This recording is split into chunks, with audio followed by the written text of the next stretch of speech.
Hi, ನಾನು ನಿಮ್ಮ Joylin. Welcome to my channel. So ನಾನಿವತ್ತು ಒಂದು ವಿಡಿಯೋ ಮಾಡ್ತಿದ್ದೇನೆ. ಅದು ಯಾವುದಂತ ಹೇಳಿದರೆ, ನನಗೆ ಮಲ್ಲಿಗೆ ವಿಡಿಯೋದಲ್ಲಿ ತುಂಬ ಜನ ಕಮೆಂಟ್ ಸೆಕ್ಷನಲ್ಲಿ ಒಂದು ರಿಕ್ವೆಸ್ಟ್ ಮಾಡಿದರು, ಅದು ಮಲ್ಲಿಗೆ ಕಟ್ಟುವ ಹಗ್ಗ ಹೇಗೆ ಮಾಡೋದಂತ. ಸೊ ಆ ರಿಕ್ವೆಸ್ಟಲ್ಲಿ ನಾನೊಂದು ವಿಡಿಯೋ ಮಾಡಿದ್ದೇನೆ. ಸೊ ಅದು ಮಾಡಲಿಕ್ಕೆ ನನಗೆ ಹೆಲ್ಪ್ ಮಾಡಿದ್ದಾರೆ ನನ್ನ ಅಮ್ಮ. ಸೊ ನಾವಿಲ್ಲಿ ದುಬೈಲಿರೋದ್ರಿಂದ ನನಗೆ ಅದು ತೆಗಿಲಿಕ್ಕಾಗಲ್ಲ. ಸೊ ನನ್ನ ಅಮ್ಮನಿಗೆ ರಿಕ್ವೆಸ್ಟ್ ಮಾಡಿದ್ದು, ಅವರನ್ನು ವಿಡಿಯೋ ಮಾಡಿ ನಮಗೆ ಕಳಿಸಿದ್ದಾರೆ. ಸೊ ಅದನ್ನು ಎಡಿಟ್ ಮಾಡಿ ನಿಮಗೋಸ್ಕರ ನಾನು ಹಾಕ್ತಿದ್ದೇನೆ. ಸೊ ಅದು ಹಾಕಿದ ಮೇಲೆ ಅದರಲ್ಲಿ ನಿಮಗೆ ಏನಾದರೂ ಒಂದು ಕ್ವಶನ್ಸ್ ಅದರೆಲ್ಲ ಇದ್ದರೆ ಆ ಕಮೆಂಟ್ ಸೆಕ್ಷನ್ ಅಲ್ಲಿ ತಿಳಿಸ್ಬೋದು, ನಾನು ರಿಪ್ಲೈ ಮಾಡ್ತೇನೆ. ಅದಕ್ಕೆ ವಿಡಿಯೋ ರಿಕ್ವೆಸ್ಟ್ ಬಂದಿತ್ತು ಹಗ್ಗ ಹೇಗೆ ಮಾಡೋದಂತ. ಸೊ ಅದಕ್ಕೋಸ್ಕರ ನಾನು ಒಂದು ನಮ್ಮ ಮನೇಲಿ ಒಂದು ಬಾಳೆ ಗಿಡನ ಯೂಸ್ ಮಾಡಿದ್ದಾರೆ. ಅಂದರೆ ನಾವು ಯಾವಾಗಲೂ ಹಗ್ಗ ಮಾಡುವಾಗ ಯಾವ ಬಾಳೆ ಗಿಡ ಯೂಸ್ ಮಾಡಬೇಕಂತ ನಾನು ತಿಳಿಸಿಕೊಡ್ತೇನೆ. ಈಗ ಏನಂತ ಹೇಳಿದರೆ, ಒಂದು ಬಾಳೆ ಹಣ್ಣು ಬೆಳೆದು ರೈಪ್ ಆಗಿರುತ್ತಲ್ಲ, ಹಣ್ಣಾಗಿರುತ್ತೆ, ಯಾವಾಗ ತೆಗೆಯುವ ಟೈಮ್ ಬರುತ್ತೆ, ಅದನ್ನು ತೆಗೆಯುವ ಟೈಮಲ್ಲಿ ಆ ಬಾಳೆ ಗಿಡ ಇರುತ್ತಲ್ಲ, ಅದು ನಾವು ಹಗ್ಗ ಮಾಡಲಿಕ್ಕೆ ಯಾವಾಗಲೂ ಯೂಸ್ ಮಾಡಬೇಕಾದ್ರೆ ಅದು ಬೆಸ್ಟ್ ಇರುತ್ತೆ, ಒಳ್ಳೆ ಹಗ್ಗ ಬರುತ್ತೆ ಅದರಲ್ಲಿ. ನನಗೆ ಬೇರೆ ಅದು ಹಣ್ಣಾದ ಬಾಳೆ ಗಿಡ ಯಾವುದು ಇರಲಿಲ್ಲ. ಸೊ ವಿಡಿಯೋ ರಿಕ್ವೆಸ್ಟಿಗೋಸ್ಕರ ನಾನು ಸ್ಪೆಷಲ್ ಆಗಿ ಇದು ಅಮ್ಮ ನನಗೆ ಮಾಡಿ ಕಳಿಸಿದ್ದಾರೆ.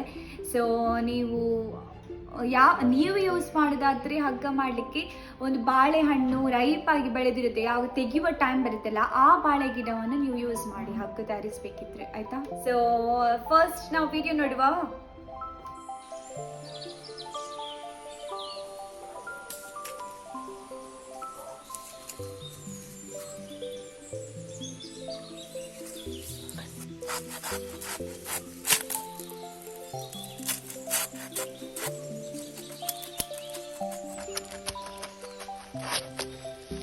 ಇದು ಬಾಳೆ ಗಿಡ. ಈಗ ಮೊದಲ ಅಮ್ಮ ಇಲ್ಲಿ ಕಟ್ ಮಾಡ್ತಿದ್ದಾರೆ.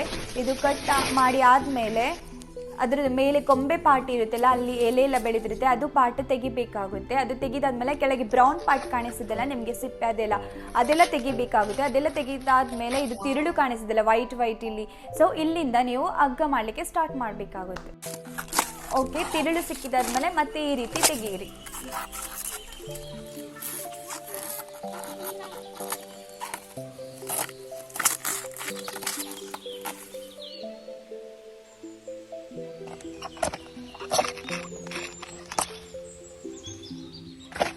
ಇಲ್ಲಿ ಈ ರೀತಿ ಕಾಣಿಸಿದಲ್ಲ ಟ್ಯೂಬ್ಲೈಟ್ ಥರ. ಸೊ ಇಲ್ಲಿ ಇಷ್ಟು ಬರುವ ತನಕ ನೀವು ತೆಗಿಬೇಕು, ಆಮೇಲೆ ನಿಲ್ಲಿಸಿ.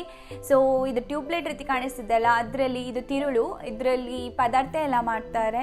ಇದು ಹೆಲ್ತಿಗೆ ಒಳ್ಳೆ ಅಂತ ಕೂಡ ಡಾಕ್ಟರ್ ಹೇಳ್ತಾರೆ. ಹಾಗೆ ಇದು ಪದಾರ್ಥ ಎಲ್ಲ ಮಾಡೋದ್ರಿಂದ ಕಿಡ್ನಿ ಸ್ಟೋನ್ಸ್ ಪ್ರಾಬ್ಲಮ್ ಎಲ್ಲ ಇರುವವರಿಗೆ ತುಂಬ ಒಳ್ಳೆ ಅಂತ ಹೇಳಿದ್ದು ನಾನು ಕೇಳಿದ್ದೇನೆ. ಸೊ ಮತ್ತು ಇದು ಸೂಪರ್ ಮಾರ್ಕೆಟಲ್ಲೆಲ್ಲ ಸಿಗ್ತದೆ, ನೀವು ನೋಡಿರ್ಬೋದು. ಮತ್ತು ಅದನ್ನು ಈ ರೀತಿಯಾಗಿ ಅರೇಂಜ್ ಮಾಡಿಡ್ಬೇಕಂದ್ರೆ ಸರಿಯಾಗಿ ಒಂದು ಒಳ್ಳೆ ಬಿಸಿಲು ಬೀಳುವ ಜಾಗದಲ್ಲಿ ಅದನ್ನು ಇಡಬೇಕಾಗುತ್ತೆ. ಅಲ್ಲಿ ಒಂದು 15 ದಿವಸ ಇಟ್ಟು ನೀವು ಸರಿ ಬಿಸಿಲು ಇದನ್ನು ತಾಗಿಸಿ ಆ ಹಗ್ಗವನ್ನು ನೀವು ಒಂದು ಕಡೆ ಸ್ಟೋರ್ ಮಾಡಿಡಬೇಕಾಗುತ್ತೆ.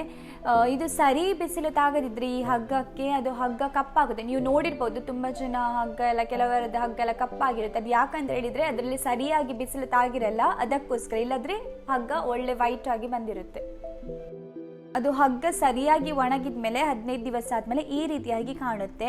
ಮತ್ತು ಈ ಹಗ್ಗದ್ದು ಪ್ರತಿಯೊಂದು ಹಗ್ಗ ತಗೊಂಡು ಅದರದ್ದು ತಲೆ ಮತ್ತು ಬುಡ ಒಂದು 5 ಇಂಚು ಸ್ವಲ್ಪ ಕಟ್ ಮಾಡಿ ಒಳ್ಳೆಯಾಗಿ ಸ್ಟ್ರೇಟ್ ಆಗಿಟ್ಟು ಅದನ್ನು ಕಟ್ಟಿ, ಎಲ್ಲಿ ನೀವು ಒಳ್ಳೆ ಜಾಗ ಇದೆ ನೋಡಿ ಅಟ್ಟದಲ್ಲಿ ಇಡ್ತಾರೆ ಅಂತ ಕೇಳಿದ್ದೀರಾ ಹಗ್ಗ, ಯಾಕಂದರೆ ಅಲ್ಲಿ ನೀರೆಲ್ಲ ಅದಕ್ಕೆ ತಾಗಬಾರ್ದು, ಅದು ಕರೆಕ್ಟಾಗಿ ಶೇಖರಿಸಿ ನಾವು ಇಡಬೇಕಾಗುತ್ತೆ. ಮಲ್ಲಿಗೆ ಹಗ್ಗ ಯಾವಾಗಲೂ ತುಂಬ ಮೆದುವಾಗಿರಬೇಕಾಗುತ್ತೆ. ಸೊ ಅದು ಆ ರೀತಿ ಮೆದು ಬರಬೇಕಂದ್ರೆ ಒಂದು ಸ್ಪೆಷಲ್ ವಿಧಾನ ಕೂಡ ಇದೆ. ಅದು ಏನಂತ ಹೇಳಿದರೆ, ಒಂದು ಹಗ್ಗ ತಗೊಂಡು ರೌಂಡಾಗಿ ಮಾಡಿ ನೀರಲ್ಲಿ ಮುಳುಗಿಸಿರಿ, ಒಂದು 5 ನಿಮಿಷ ಮುಳುಗಿಸಿಟ್ರೆ ಆಯಿತು. ಆಮೇಲೆ ಈ ವಿಡಿಯೋದಲ್ಲಿ ತೋರಿಸಿದ ಹಾಗೆ ನೀವು ಹಗ್ಗ ಮಾಡಲಿಕ್ಕೆ ಸ್ಟಾರ್ಟ್ ಮಾಡ್ಬೋದು. ಈ ಮಲ್ಲಿಗೆ ಹಗ್ಗ ಹೇಗೆ ಕಟ್ತೇವೆ ಆ ಹಗ್ಗ ಮಾಡುವ ವಿಡಿಯೋ ನಾನು ಆಲ್ರೆಡಿ ಮಲ್ಲಿಗೆ ವಿಡಿಯೋದಲ್ಲಿ ಹಾಕಿದ್ದೇನೆ. ಸೊ ಬೇಕಿದ್ರೆ ಆ ವಿಡಿಯೋ ನಾನು ಐ ಬಟನಲ್ಲಿ ಹಾಕಿರ್ತೇನೆ ಮತ್ತು ಡಿಸ್ಕ್ರಿಪ್ಷನ್ ಬಾಕ್ಸಲ್ಲಿ ಕೂಡ ಇದೆ, ಅಲ್ಲಿ ಕೂಡ ಹೋಗಿ ನೀವು ಚೆಕ್ ಮಾಡ್ಬೋದು. ಆದರೆ ಇಲ್ಲಿ ನಿಮಗೋಸ್ಕರ ಇನ್ನೊಂದ್ಸಲ ನಾನು ಅದರಲ್ಲಿ ಫಿಕ್ಸ್ ಮಾಡ್ತಿದ್ದೇನೆ ಆ ವಿಡಿಯೋ. ಸೊ ಇಲ್ಲಿ ನೋಡಿ ಹೇಗೆ ಮಲ್ಲಿಗೆ ಹಗ್ಗ ತಯಾರಿಸೋದು ಅಂತ. ಮಲ್ಲಿಗೆಯದು ಹಗ್ಗ ತಯಾರಿಸುವಾಗ ತುಂಬ ಸಪೂರವಾಗಿ ಒಂದೊಂದು ದಾರ ತೆಗೆದು ಮಾಡಬೇಕಾಗುತ್ತೆ, ಯಾಕಂದರೆ ಅದು ಕಟ್ಟಲಿಕ್ಕೆ ತುಂಬ ಈಸಿ ಆಗುತ್ತೆ. ದಪ್ಪ ಇದ್ದರೆ ಮಲ್ಲಿಗೆ ಕೂಡ ಅಷ್ಟೇನು ದಪ್ಪ ಇಲ್ಲ ಅಲ್ಲ, ಸೊ ಹಾಗಾಗಿ ಮಲ್ಲಿಗೆಗೆ ಅನುಗುಣವಾಗಿ ನಾವು ಮಾಡಬೇಕಾಗುತ್ತೆ. ಗುಂಡು ಮಲ್ಲಿಗೆ ಎಲ್ಲ ಆದರೆ ಸ್ವಲ್ಪ ದಪ್ಪ ಇದ್ದರೆ ಪರವಾಗಿಲ್ಲ, ಆದರೆ ಇದು ಮಲ್ಲಿಗೆ ತುಂಬ ಸಪೂರವಿರುತ್ತೆ, ಜಾಸ್ತಿ ದಪ್ಪ ಏನಿರಲ್ಲ.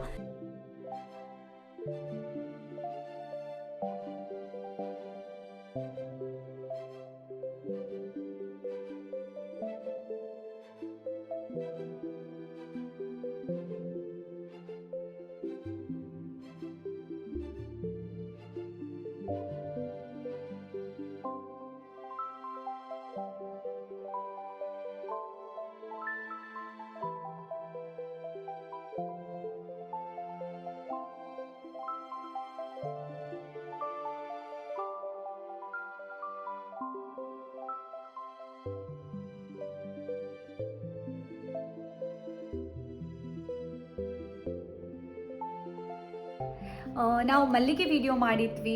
ಸೊ ಅದು ನಿಮಗೆ ತುಂಬ ಜನರಿಗೆ ಹೆಲ್ಪ್ ಆಗಿದೆ ಅಂತ ನಾನು ಅನಿಸ್ತೇನೆ. ಅದಕ್ಕೆ 10,000 ವ್ಯೂಸ್ ಕೂಡ ಬಂದಿದೆ. ಸೊ ಇಷ್ಟೆಲ್ಲ ನೀವು ಸಪೋರ್ಟ್ ಕೊಟ್ಟಿದ್ದಾರೆ, ಅದಕ್ಕೆ ನಿಮಗೆ ತುಂಬ ಥ್ಯಾಂಕ್ ಯು. ಹಾಗೆ ಆ ವಿಡಿಯೋದಲ್ಲೇ ಕಮೆಂಟ್ ಸೆಕ್ಷನಲ್ಲಿ ತುಂಬ ಜನ ಮಲ್ಲಿಗೆ ವಿಡಿಯೋ ಹೇಗೆ ಮಾಡೋದಂತ ಹೇಳಿದರು. ಸೊ ಅದಕ್ಕೋಸ್ಕರ ನಾವು ಇದು ವಿಡಿಯೋ ಕೂಡ ಮಾಡಿದ್ದೇವೆ. ಸೊ ಇದು ಕೂಡ ನಿಮಗೆ ಹೆಲ್ಪ್ ಆಗುತ್ತೆ ಅಂತ ನಾನು ಅನಿಸ್ತೇನೆ. ಈ ರೀತಿಯಾಗಿ ನಿಮಗೆ ಯಾವುದಾದ್ರೂ ಒಂದು ಏನಾದರೂ ನಮಗೆ ಕೇಳಲಿಕ್ಕಿದ್ರೆ ಕ್ವೇರೀಸ್, ಅಂದರೆ ಯಾವುದಾದ್ರೂ ನಿಮಗೆ ವಿಡಿಯೋ ಸಜೆಸ್ಟ್ ಮಾಡಲಿಕ್ಕಿದ್ರೆ ನೀವು ಕಮೆಂಟ್ ಸೆಕ್ಷನಲ್ಲಿ ತಿಳಿಸಿ, ಆಯಿತಾ? ಸೊ ನಮ್ಮಿಂದ ಆಗೋದಾದರೆ ನಾವು ಡೆಫಿನೆಟ್ಲಿ ಮಾಡಿ ಹಾಕ್ತೇವೆ. So thank you so much, ನಮಗೆ ಸಪೋರ್ಟ್ ಮಾಡ್ತಾ ಇರಿ. ಬಾಯ್ ಬಾಯ್.